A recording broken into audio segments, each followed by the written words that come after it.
Hello, बहुत सुंदर संकेत मास्टर का भजन वंदना के लायक।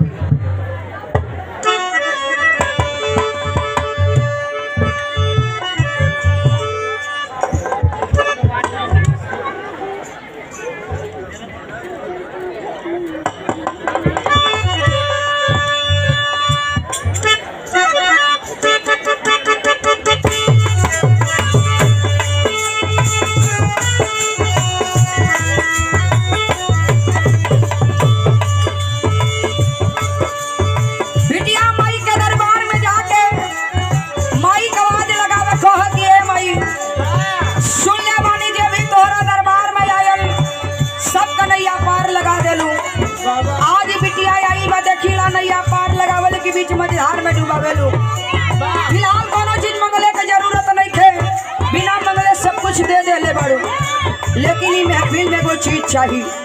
जवानी बिटिया कहे का कहे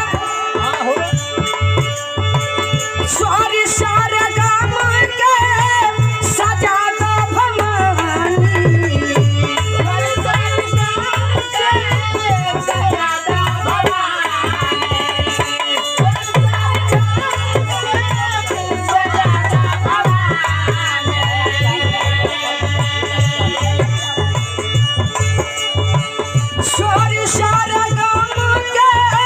सजा दो भवानी, बेटी पुकारे आजा भवानी, बेटी पुकारे आजा भवानी, बेटी पुकारे जय हो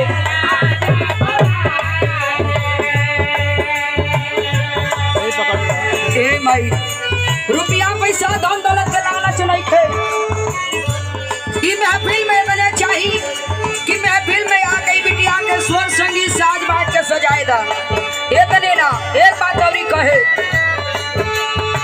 शारदा भवानी,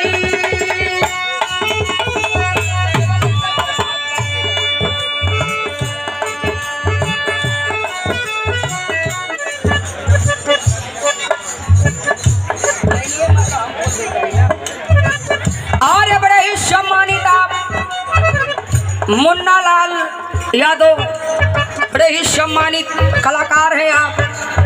हमारे ग्राम सभा परानीपुर, हमारे जिला इलाहाबाद से चल के आए हुए आप यहाँ बॉम्बे में रहते हैं और सुनने की कार्यक्रम यहाँ करजत में यहाँ, तो वहाँ से आप कार्यक्रम सुने खातिर यहाँ पे आ गए। आपकी तरफ से यह सम्मानित किया गया, सुंदर पंखुड़ियों में गुना हुआ पुष्पहार और ये 500 रुपए का पुरस्कार देकर सम्मानित किया गया।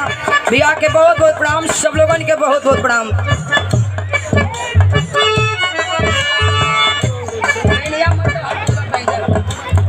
शारदा भवानी,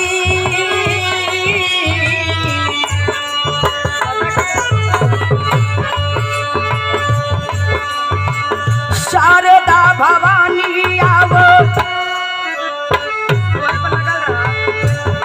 बिटिया कह दिए माई हमें चाहिए का।